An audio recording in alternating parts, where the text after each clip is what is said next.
안녕하세요. 저는 사연을 즐겨 듣는 50대 여성입니다.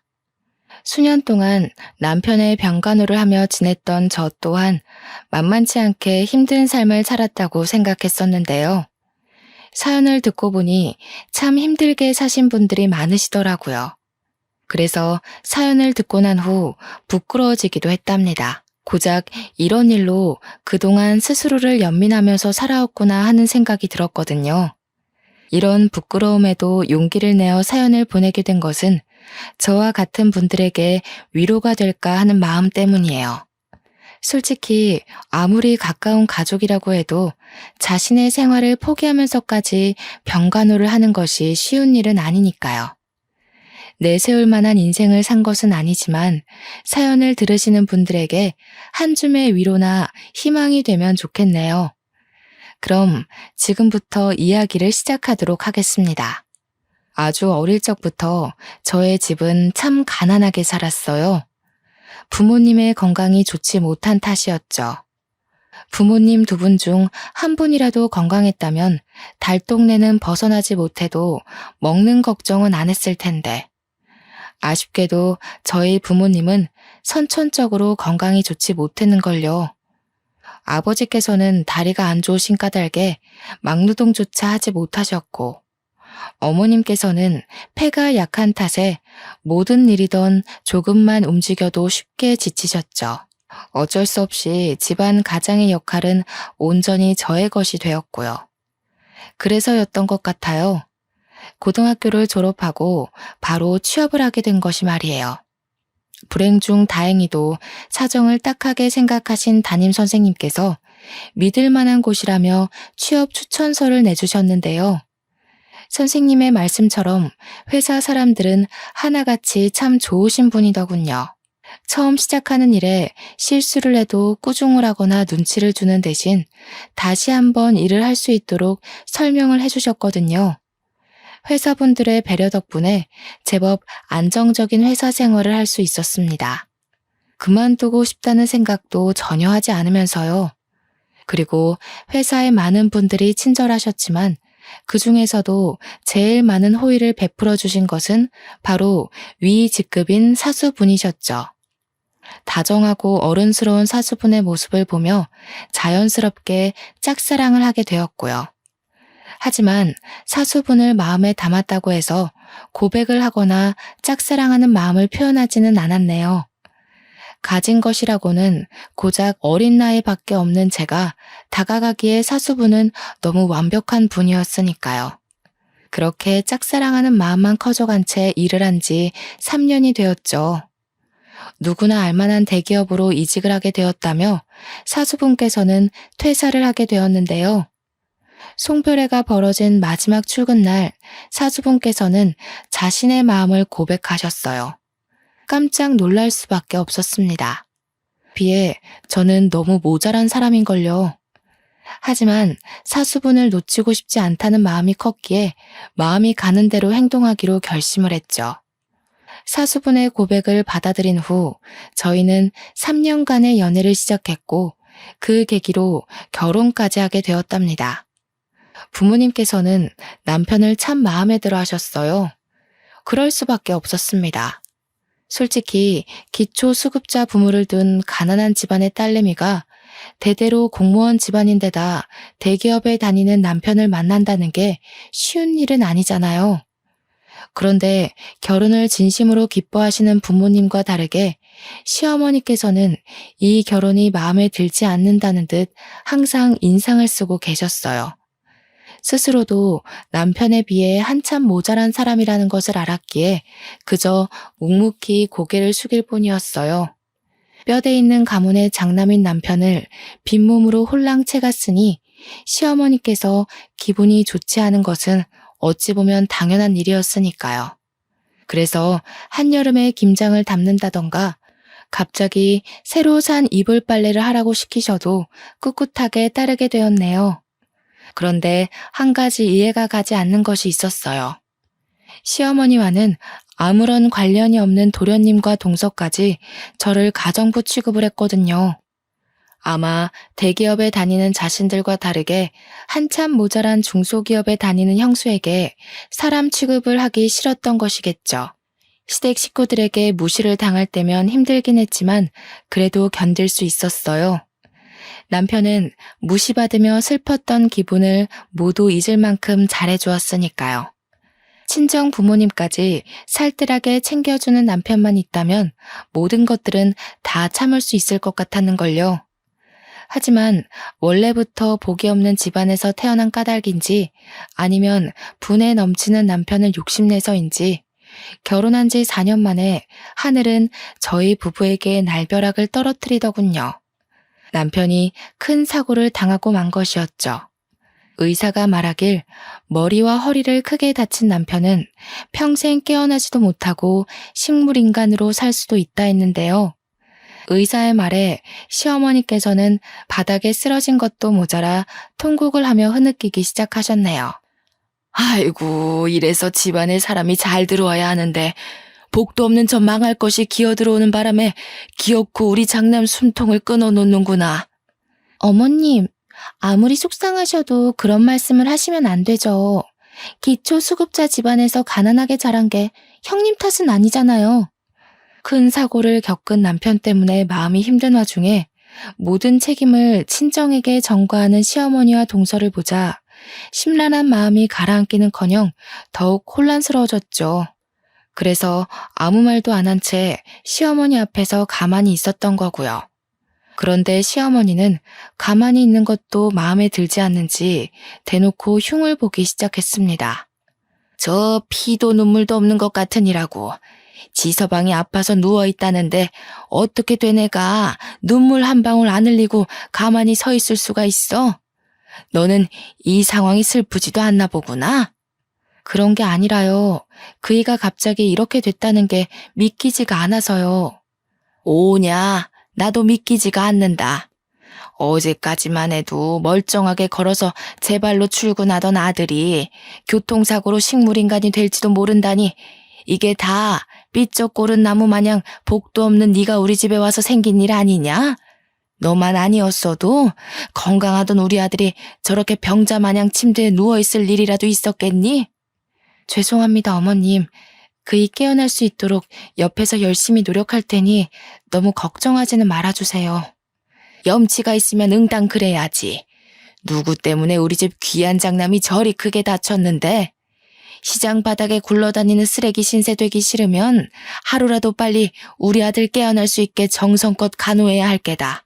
시어머니와 동서가 돌아가고 혼자 남아 산소호흡기를 꼽고 있는 남편을 보자 착잡함과 서글픔이 한꺼번에 몰려오더군요. 무거워진 마음은 이루 말할 수 없을 정도로 아파왔고요.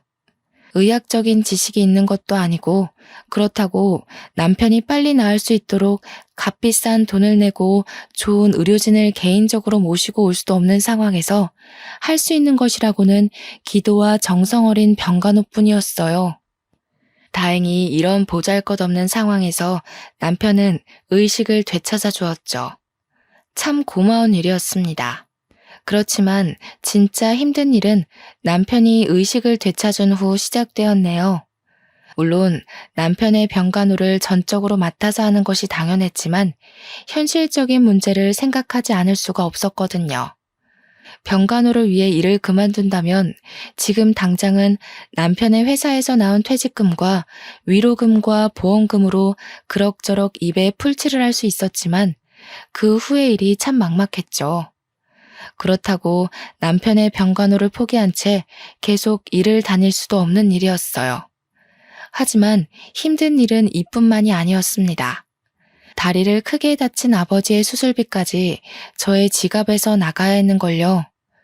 부모님께서는 얼마 전 생활비가 부족하다는 이유로 보험까지 해지하셨기에 수술비는 그 배로 들었습니다. 대출을 받을까 생각하기도 했지만 진짜 돈이 없을 미래를 생각하니 도저히 대출을 받을 수는 없었어요. 한참 동안 머리를 굴려보았지만 뾰족한 수는 떠오르지 않았고 하는 수 없이 시동생 부부에게 손을 벌리게 되었네요. 처음에는 시어머니에게 빌릴까도 생각해 보았지만 시어머니의 성격상 수술비를 빌려주기는커녕 불호령을 할 것이 뻔했기에 어쩔 수 없는 선택이었는걸요.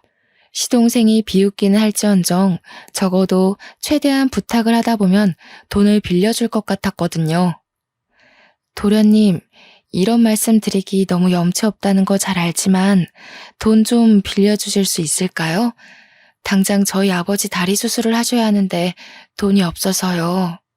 형수님, 그렇게 안 받는데 엄청 뻔뻔하시네요. 형님이랑 관련된 돈을 빌려달라는 것도 아니고 친정아버지 수술을 하는데 돈을 빌려달라뇨. 어른이면 자기 집안일은 스스로 해결할 줄 아셔야죠. 절대 안 됩니다. 도련님은 생각보다 더 단호하게 나왔어요. 아마도 시어머니의 입김이 적용한 듯 싶었습니다. 평소에도 시어머니께서는 시동생 부부를 앉혀두고 없는 집구석에서 살던 저에게 절대로 돈을 빌려주지 말라며 신신당부를 하셨거든요. 한평생 가난하게 살던 것은 꼭 뒤통수를 치고 배신을 한다면서요.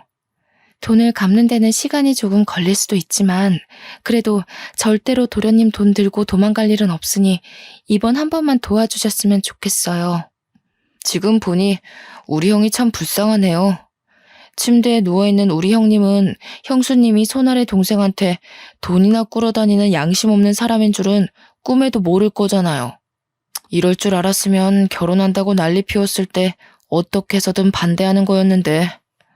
아무튼 저는요, 형수님한테 10원 한 장 빌려줄 생각이 없으니까 다른 데서 친정아버지 수술비를 구하던 아니면 직접 친정아버지 다리를 붙여주던 알아서 하시고 이만 돌아가세요. 도련님 제발요. 저 도련님 아니면 돈 나올 것도 없어서 그래요. 제발 사람 한 명 살리는 셈 치고 도와주세요. 돈만 빌려주시면 시키시는 일은 무조건 다 할게요. 도련님은 생각보다 매정한 사람이었습니다.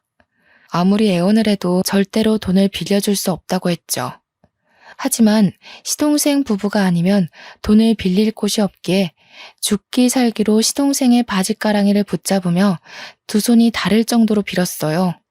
자존심까지 버리며 빌자 결국 시동생은 제 아버지의 수술비를 빌려주더라고요.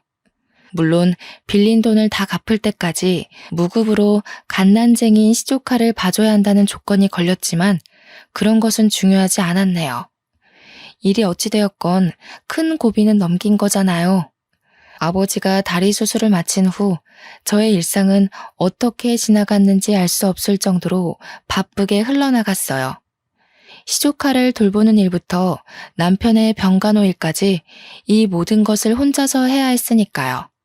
남편에 대한 책임감과 수술비를 빌려준 도련님에게 감사한 마음으로 어떻게든 버텨보려 했지만 이 모든 일을 직장을 다니면서 병행하는 것은 불가능한 일처럼 보였어요.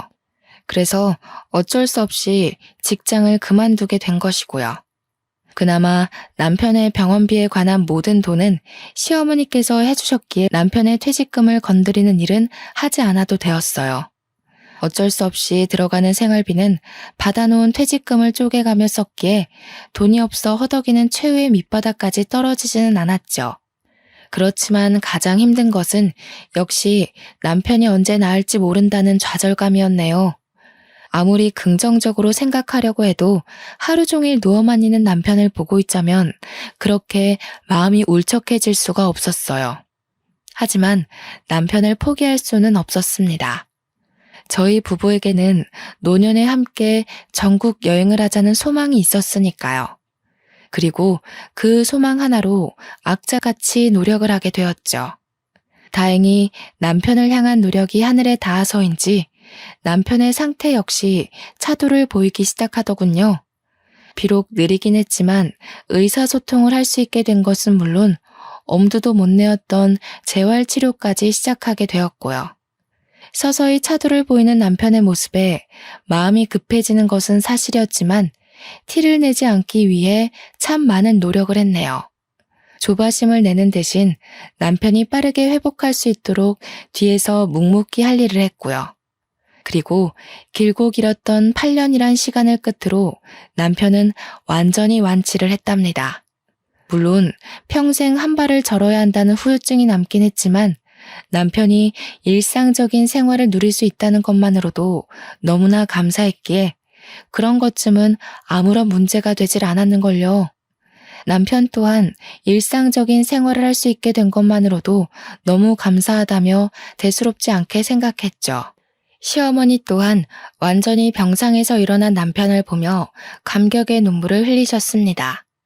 남편을 와락 끌어안으며 기뻐하는 시어머니의 모습을 보자 참 많은 생각이 들더군요. 저에게는 피도 눈물도 없는 시어머니였는데 남편에게는 인자한 어머니 그 자체셨거든요. 시어머니의 열렬한 환대가 있은 후 남편과 함께 집으로 돌아왔는데요. 8년 만에 찾은 평온함이었지만 저희 부부는 그 평온함을 즐길 시간이 없었네요. 남편이 침실에 누워있을 때는 코빼기도 안 비치던 시어머니께서 남편이 완치한 후 자기 집보다 더하게 저희 집을 들락날락 하셨거든요. 그리고는 시댁으로 돌아가는 길이 멀다며 일주일이고 이주일이고 저희 집에 머물기 일쑤였습니다. 솔직히 불쑥불쑥 저희 집에 찾아오는 시어머니가 그렇게 달갑지만은 않았네요. 아무리 아들이 완치한 것이 기쁘다고 해도 결혼한 아들 집에 한 달씩 머무는 것은 말이 안 되는 거잖아요. 남편 또한 시어머니께서 시댁으로 돌아가지 않고 저희 집에 머무는 것이 불편했는지 참다 못해 먼저 이야기를 꺼냈죠. 어머니, 저희 집에 오시는 건 좋은데 그래도 여기서 지내신 지 벌써 2주일이 지났는데 집에 가보셔야 되지 않겠어요? 우리 아들이 이렇게 멀쩡해졌는데 애미가 옆에서 단단히 지키고 있어야지. 그리고 어디 여기가 남의 집이냐? 아들 집에 애미가 오는 건 당연한 일이지. 이 애미 걱정하지 말고 아범 너는 몸보신할 생각만 해라. 남편은 시어머니가 상처받지 않게 잘 돌려 말하려고 했지만 시어머니께서는 저희 집에서 한 발자국도 움직일 생각을 안 하셨어요. 시어머니가 계속해서 저희 집에 머물다 보니 보다 못한 남편은 시어머니에게 솔직하게 말을 할 수밖에 없었고요. 저도 어머니 계셔서 좋기는 한데 솔직히 너무 오랫동안 집에 계시니까 불편해서요. 물론 어머니랑 함께 있는 것도 너무 좋지만 이제는 저희 집사람이랑 단둘이서만 있고 싶어서요. 지금까지 저 사람 제 병간호하느라 곱고 예쁜 시절 다 보냈잖아요. 8년 동안 간호해준 은혜를 갚으려면 평생을 잘해도 모자라겠지만 지금이라도 저 사람이랑 단둘이 시간 보내면서 그동안 못했던 거 다 해주고 싶어요. 그러니까 어머니께서도 조금 이해해 주세요. 뭐야? 아범 너는 똥수발 드느라 고생한 마누라만 보이고 자식 걱정에 8년 동안 잠도 제대로 못 잔 이 애미는 걱정도 안 된다 이 말이냐? 도대체 저 몹쓸 것이 너한테 무슨 말을 했길래 이 애미를 내쫓으려고 하는 게야? 몹쓸 것이라뇨. 저 사람 어머니도 마다한 병수발 지금까지 싫은 기색 한 번 없이 다 들어준 고마운 사람이에요. 미창나간 고무신 주제에 분에 넘치는 공무원 집안에 시집 왔으면 병수발 정도는 당연히 했어야지. 낳아주고 길러준 애미한테 대드는 것 보니 아범 네가 저 몹쓸 것한테 홀려도 단단히 홀린 게로구나. 아무래도 안 되겠다. 애미가 참하고 좋은 여자로 구해놨으니 당장 선부터 보고 저것하고 헤어져라. 몸도 건강해졌는데 언제까지 저 헌신짝 같은 것하고 살 수 없지 않니? 지금 저더러 재혼이라도 하라는 말씀이세요? 기가 막히게도 시어머니는 남편에게 재혼할 것을 권하셨습니다. 눈앞에 멀쩡히 살아있는 며느리가 있는데도 말이에요. 정말 어처구니가 없었어요. 그동안 남편의 병간호를 한 것이 무언가를 바라고 한 행동은 아니지만 그동안 제가 남편에게 쏟아부었던 모든 노력을 당연한 거라 취급하는 시어머니의 모습을 보자 온몸에 힘이 쭉 빠져나갔습니다. 남편이 아플 때는 다 늙어 혼자 살기 싫으면 병간호라도 똑바로 하라고 윽박 지르셨던 분이 정작 남편이 다 낫고 나니 얼굴을 싹 바꾸고 남편에게 재혼을 권하시다뇨. 그건 지금까지 고생한 저에게 나가서 혼자 살라는 말이나 다름없는 거잖아요. 남편 또한 시어머니의 말이 기가 찬지 한참을 실성한 사람처럼 헛웃음만 뱉어냈어요. 그리고는 어머니에게 절대 재혼하지 않겠다고 단칼에 잘라 이야기를 했죠. 지금 저더러 저 때문에 고생만 한 저 사람 버리고 다른 여자랑 새 출발하라는 말씀이세요? 저 사람이요. 어머니한테는 단순히 어머니 대신 아들 병간호해준 며느리일 수도 있겠지만 저한테는 세상 둘도 없는 은인이자 마누라예요. 그러니까 앞으로 제 앞에서 재혼을 하니 마니 그런 말 하지도 마세요.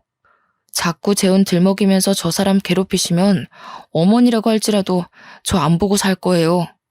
아범, 애미한테 어떻게 그런 심한 말을... 남편이 이렇게 강하게 나올 줄은 몰랐는지 시어머니 얼굴에는 당황한 표정이 역력했습니다.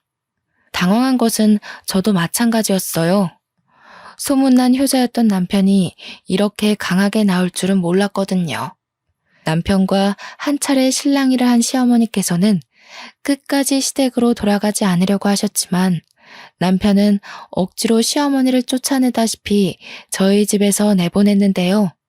남편의 행동이 과하다고 생각하기는 했지만 그래도 참 고맙더라고요. 결혼한 지 오랜 시간이 지났지만 아직도 처음처럼 사랑해준다는 것과 병간호하는 것이 얼마나 힘든지 모두 알아준 거잖아요. 시어머니가 가신 후 저희 부부는 둘만의 시간을 보내려고 노력했습니다. 단둘이 영화를 보거나 밤늦게까지 산책을 하면서요. 남들이 보기에는 다 늙은 나이에 무슨 주책이냐고 할 수도 있었겠지만 저희 부부에게는 더없이 행복한 시간들이었답니다. 결혼 초 남편이 안타까운 사고를 당하는 탓에 저희 부부에게는 신혼 초 즐겼어야 할 행복한 시간들이 없었으니까요. 하지만 행복한 시간을 보내는데 제일 중요한 것은 아무래도 경제적인 부분이 컸어요. 나날이 줄어가는 통장의 잔고를 보던 남편은 일단 돈을 벌어야겠다고 말을 했는데요.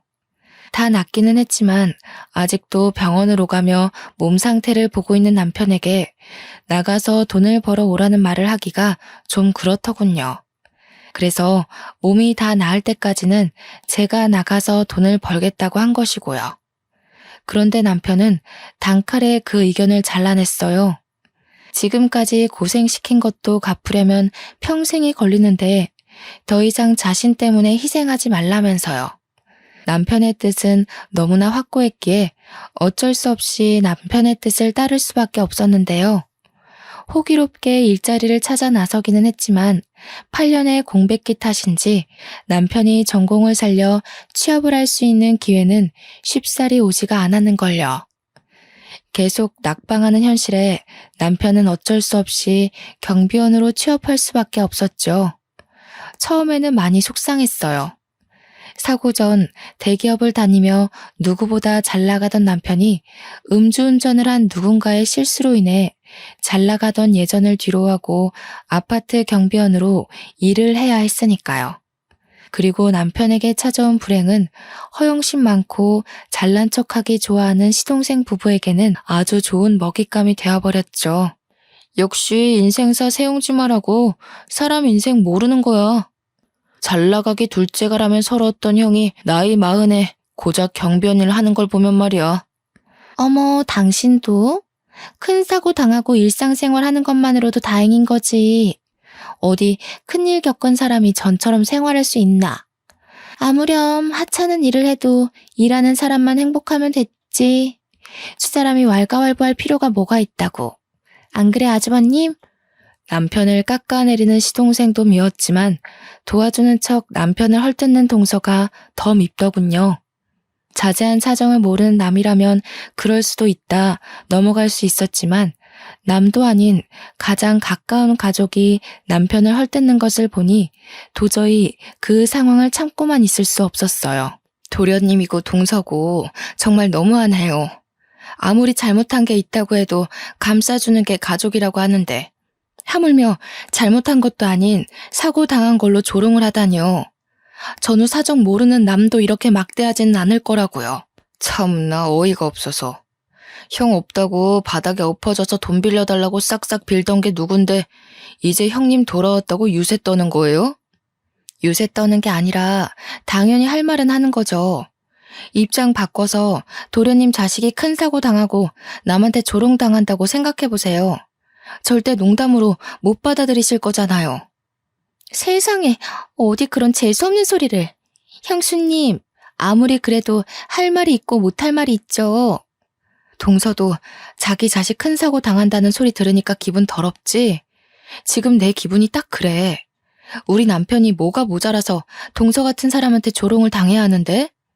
당신, 괜히 상대하지 마. 못 배운 집안 사람들이 다 그렇지 뭐.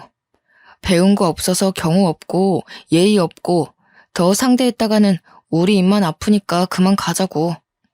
형수한테 못 배운 거라니 너 지금 말 다 했어? 가만히 있던 남편은 못 배운 집안이라는 말에 발끈하며 도련님의 멱살을 잡아 올렸습니다. 경우 없는 집안이랑 살더니 형도 상놈 다 됐네. 하나밖에 없는 동생 멱살이나 잡아 올리고. 앞으로 이런 상놈의 집안이랑은 상종도 안 할 테니까 어디 한번 집안 도움 없이 잘 살아보라고.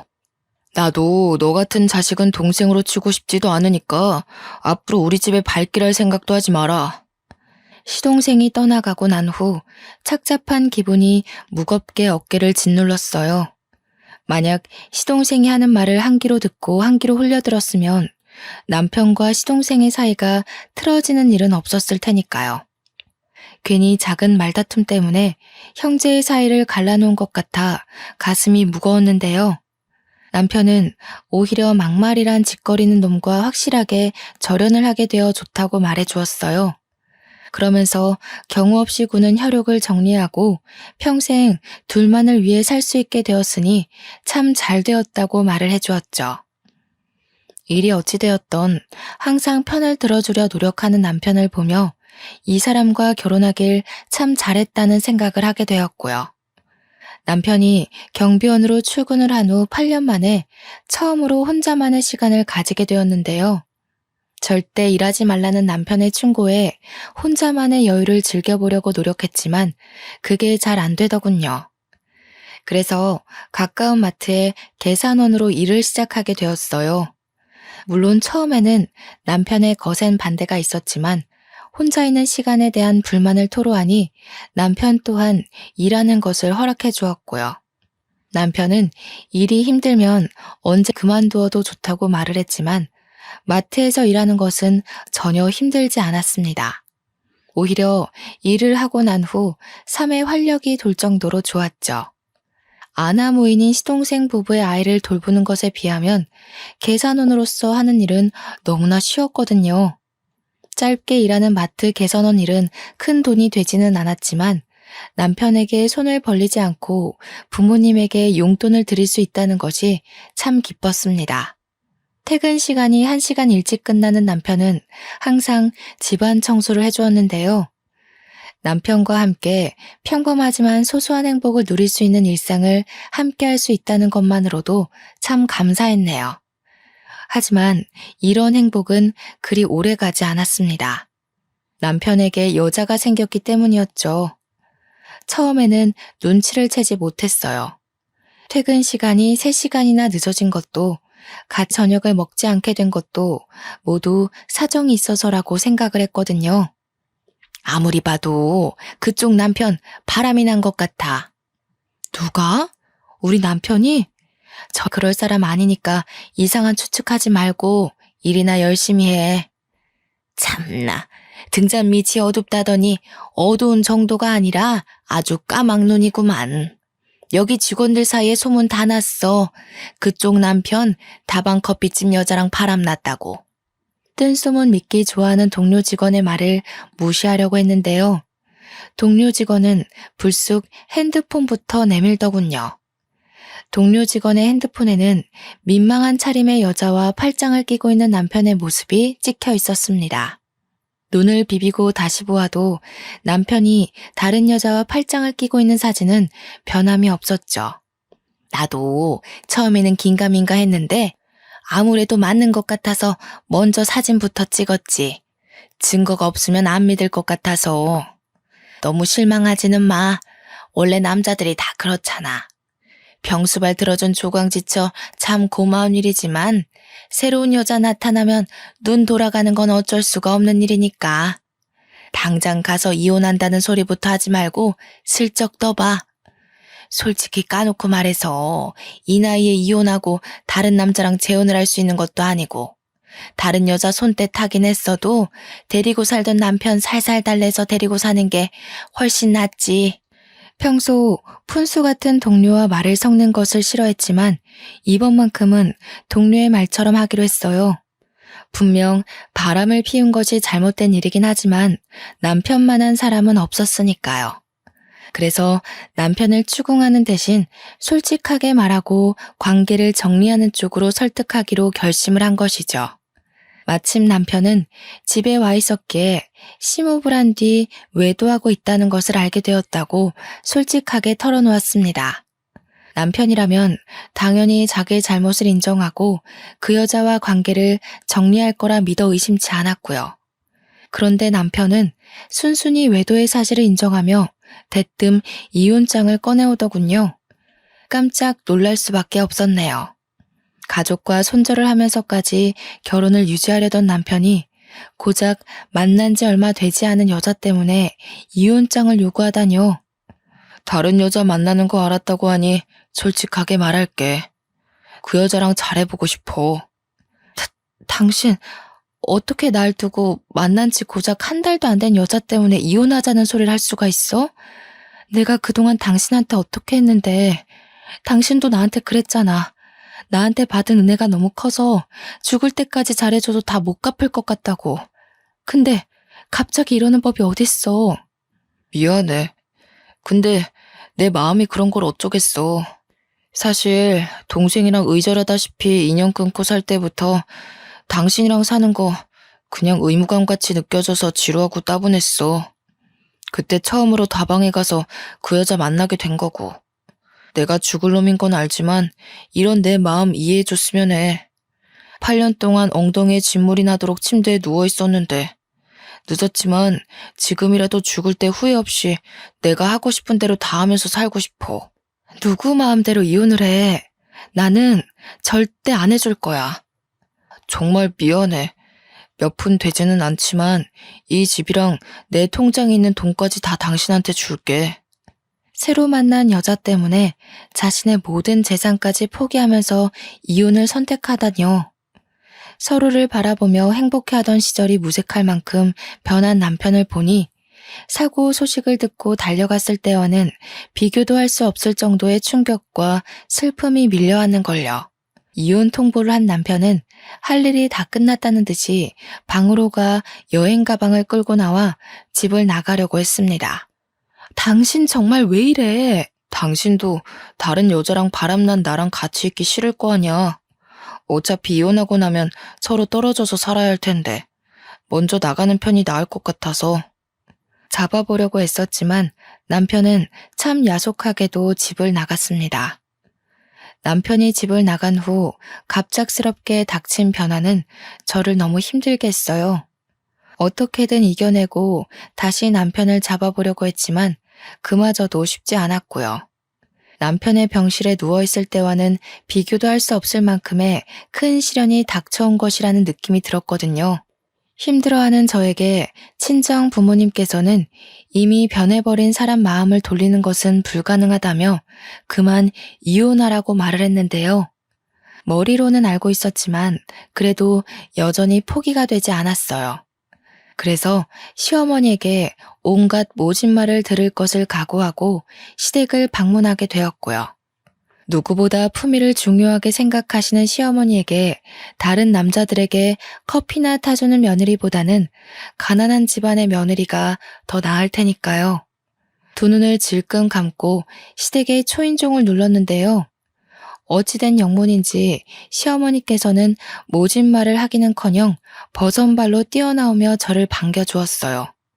눈물까지 흘리면서 말이에요. 아이고, 아가 잘 왔다. 우리 아들이라면 죽고 못 살았던 네가 이 중요한 순간에 이혼이라니. 그게 웬 말이니? 이렇게 먼저 찾아와주고 참 고맙구나. 제가 그이한테 먼저 이혼을 하자고 했다고요? 그게 무슨 말씀이세요?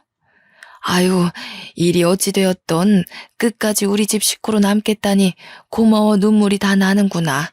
일단 병원부터 가자꾸나. 시어머니께서는 제대로 된 해명을 해주기는커녕 제 손을 잡고 택시에 올라타셨습니다. 그러고는 남편이 8년 동안 통원 치료를 했던 병원으로 향했죠. 도통 어떻게 된 일인지 몰라 그저 묵묵히 시어머니를 따라 병원을 갔는데요. 시어머니가 병실의 문을 여는 순간 아무 말도 못한 채 입을 틀어막을 수밖에 없었네요. 병실에는 심하게 다친 시동생이 누워 있었거든요. 놀란 마음을 추스르며 병실로 들어가자 손수건으로 눈물을 닦아내시던 시어머니께서는 전후 사정을 말씀해 주셨습니다. 평소에도 술 마시는 것을 좋아하던 시동생은 한 달 전 친구들과 술자리를 가진 후 곧바로 운전을 했다고 해요. 멀쩡한 정신이 아닌 채 운전을 했기에 당연히 사고가 날 수밖에 없었는데요. 운이 나쁘게도 도련님께서는 큰 화물차와 부딪혀 큰 사고를 당했다고 했습니다. 의사가 말하길 척추 쪽 신경이 많이 망가져 불구로 살아가야 할 수도 있다는 의견을 남겼다고 하더군요. 저 자식도 딸린 것이 불쌍하지 뭐니. 이기적인 태준이 애미가 병수발 들어줄 리가 만무하고. 그래서 말인데 아가니가 병수발 좀 들어주면 안 되겠니? 네? 그게 무슨 말씀이세요, 어머니? 큰 사고를 당해 평생 후유증을 안고 살아갈 시동생이 불쌍하기는 했지만 그것과 별개로 시어머니의 말에 참 어이가 없었습니다. 8년이란 긴 시간 동안 남편의 병수발을 들어온 저에게 또다시 병수발을 들라뇨. 멀쩡히 아내까지 있는 시동생의 병수발을 부탁하는 시어머니를 돛 이해하지 못하겠더라고요. 어머니가 왜 저한테 도련님 병간호를 부탁하시는지 모르겠네요.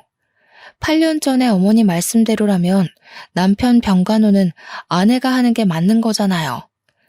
그건 너희 식구한테 애가 없으니 한 말 아니니. 제처가 병수발 드는 게 제일 좋기는 하겠다만 태준이 애미는 일도 다니고 애도 봐야 하지 않니? 병수발 드는 게 회사 일처럼 몇 시간 하고 딱 그만둘 수 있는 것도 아니고 여유 있는 사람이 해야지. 머뭇머뭇 병수발 이야기를 꺼내는 것을 보자 왜 시어머니가 저를 이곳으로 데리고 오셨는지 알겠더군요. 빵빵한 처가댁을 가진 동서네에게 시동생의 병수발을 들기 눈치가 보였던 것이죠. 가난한 저희 집을 들먹이며 재혼을 얘기할 때는 언제고 이제 와서 가족이라는 명분으로 시동생의 병수발을 시키다니 얄팍한 수를 쓴 시어머니의 행동이 기가 막혔네요. 제가 왜 도련님 병수발을 들어야 하나요? 저요. 다시 예전으로 돌아가서 8년 동안 남편 병수발 들라고 하면 베끼들 만큼 다른 사람 병수발이라면 지긋지긋한 사람이에요. 가까운 가족이라도 정해진 기한 없이 병수발 들라고 하면 도망가는 마당에 제가 왜 도련님 병수발을 들어야 하나요? 일 다니고 애보기 바쁜 동서가 안 된다고 하면 어머니가 직접 도련님 병수발 들면 되잖아요. 다 늙은 시애미가 어떻게 병수발을 들 수가 있니? 병수발 들려면 아직 젊고 경험도 많은 네가 하는 게 낫지. 그러지 말고 다시 생각해봐라. 병수발 들어준다면 내가 너희 시댁의 용돈 정도는 챙겨주마. 용돈이 아니라 억만금을 준다고 해도 싫어요. 저는 절대 도련님 병수발 들 생각 없으니 전문 간병인을 쓰시던 어머니가 직접 도련님 병수발을 드시던 알아서 하시면 좋겠네요. 못된 것. 집안에 도움도 안 되는 주제에 이럴 때라도 나서서 집안에 보탬이 될 생각을 해야지. 어디 시애미한테 두 눈 똑바로 뜨고 대들어? 그만 좀 하세요. 시어머니의 손이 치켜들어졌을 때 병실 문이 열리며 남편의 고함 소리가 들려왔어요. 깜짝 놀라며 뒤를 돌아보자 남편은 씩씩거리며 시어머니 앞으로 다가와 한 소리를 하기 시작했죠. 이제 이혼하는 사람 어머니가 무슨 권리로 괴롭히시는데요. 경호 병수발은 제가 책임지고 맞는다고 했잖아요. 어떻게 애미 앞에서 똥수발이나 드는 천한 일을 한다고 난리를 칠 수가 있어. 네가 아주 이 애미 숨통 터지는 꼴을 보려고 작정을 했구나. 그럼 저도 어머님한테 여쭤볼게요. 저희 가족이랑 관련도 없는 이 사람은 무슨 잘못을 했길래 어머니나 저 대신에 똥수발이나 드는 일을 해야 하는데요. 아무리 자기 배로 낳은 아들이 귀하다고 해도 그렇지. 어머님 정말 너무하시네요. 사람도 장모님이랑 장인어른한테는 눈에 넣어도 안 아플 귀한 딸이라고요. 남의 집 귀한 딸을 8년씩이나 병수발 시킨 걸로는 모자라세요? 남편은 목에 핏대를 세우며 시어머니와 싸웠는데요. 그 모습을 보자 저도 모르게 왈칵 눈물이 쏟아지고 말았네요. 남편이 이혼하자고 했던 이유를 알아버렸거든요. 하지만 한 번 더 이혼하자고 했던 이유를 확인하고 싶었기에 병실을 나오는 길에 남편에게 물어보았어요. 왜 바람이 났다고 거짓말까지 하면서 이혼을 하자고 했는지요. 예상한 대로 남편은 저를 고생시키기 싫어서 일부러 바람이 난 것처럼 꾸미고 이혼을 하자고 했던 것이더군요. 이혼을 하지 않는 이상 끈질긴 시어머니가 도련님 병수발을 시킬 것을 알았던 것이었죠. 당신이랑 헤어질 바에는 차라리 도련님 병수발을 들면서 사는 게 낫지. 도련님 병수발 들 테니까 우리 이혼하지 말자. 기약 없는 병수발을 드는 것이 얼마나 힘든 일인지 알았지만 남편과 헤어지는 고통에 비하면 아무것도 아니었기에 먼저 도련님의 병수발을 들겠다고 나섰는데요. 남편은 그 말에 펄쩍 뛰며 절대적으로 반대를 했습니다. 말도 안 되는 소리 하지 마. 당신 나 병수발 든 거 한두 해도 아니고 자그마치 8년이야. 꽃다운 날 다 보내고 이렇게 살게 한 것도 미안한데 여기서 더 당신을 고생시키라고? 차라리 이혼하고 나 혼자 고생하면 했지 절대로 그렇게 못해. 나한테는 도련님 병수발 하는 것보다 당신이랑 헤어지고 혼자 사는 게 더 고통스러워. 당신 혼자 도련님 병수발 때문에 고생시키고 나 혼자 몸뚱이 편하게 있는다고 어디 행복할 것 같아? 오히려 고생하는 당신 생각나서 더 고통스러울걸? 당신 마음 충분히 알았으니까 너무 혼자 감내하려고 하지 말고 같이 하자. 힘든 일 있을 때 서로 위안되자고 있는 게 부부인 거잖아. 나 당신 없으면 못 살아. 나같이 못난 놈한테 목매지 말고 새로운 남자 만나 새 출발하고 행복하게 살아. 괜히 몸고생 마음고생 하지 말고. 어떻게 해서든 설득하려고 했지만 남편의 뜻은 너무나 완고했습니다. 도저히 꺾지 못할 정도로요. 그 후 시동생의 병실을 찾아가 남편을 다시 설득하려고 했지만 그럴 때마다 남편은 저를 병원 밖으로 내쫓으며 이야기를 들으려고도 하지 않았어요. 그래서 하는 수 없이 밤마다 간절하게 빌게 되었죠. 남편과 이혼하지 않고 예전같이 잘 지낼 수 있는 기적이 일어나게 해달라고요. 바보 같은 생각인 것은 알았지만 다른 선택지는 없었어요. 남편은 아무리 설득을 해도 넘어오지 않았거든요. 그리고 간절한 진심은 기적을 가지고 온다는 말처럼 저의 기도는 이루어지고 말았네요. 출근을 하는 남편을 대신해 전적으로 시동생의 병수발을 들던 시어머니께서 먼저 백기를 들고 시동생을 시설로 보내게 된 것이었습니다. 아무리 자식이라고 해도 자신의 생활까지 포기하면서 시동생의 병수발을 들 자신이 없었던 것이었죠. 시동생이 시설로 들어간 후 저희 부부는 예전 같은 생활을 할 수 있게 되었는데요. 시어머니가 얼마나 행패를 부릴 수 있는지 자신의 두 눈으로 확인을 했기 때문인지 남편은 절대적으로 시어머니와의 거리를 유지하더군요. 참 감사한 일이었어요. 아무리 아내와 갈등이 있다고 해도 자신을 낳아준 부모님과 거리를 유지한다는 것이 결코 쉬운 일은 아니잖아요. 8년 동안 남편의 병수발을 들었다는 이야기를 들으면 다들 깜짝 놀라며 대단하다고 하는데요. 그럴 때마다 저는 손사래를 치며 남편에게 받은 사랑을 그대로 갚아준 것뿐이라고 답하곤 해요. 항상 사랑으로 감싸주고 배려해주는 남편을 만나지 못했다면 지금까지도 불행하다는 생각에 사로잡혀 우울하게 살아갔을 테니까요. 사연을 시청해주시는 분들 중에서도 가까운 가족의 병수발로 인해 힘들어하는 분들이 꽤 계실 텐데요. 그런 분들에게 절대로 무너지지 말고 힘내라는 말씀을 해드리고 싶네요.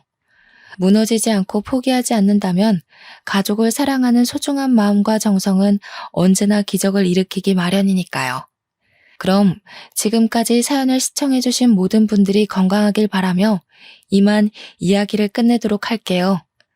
사연을 시청해주신 모든 분들께 진심으로 감사드립니다.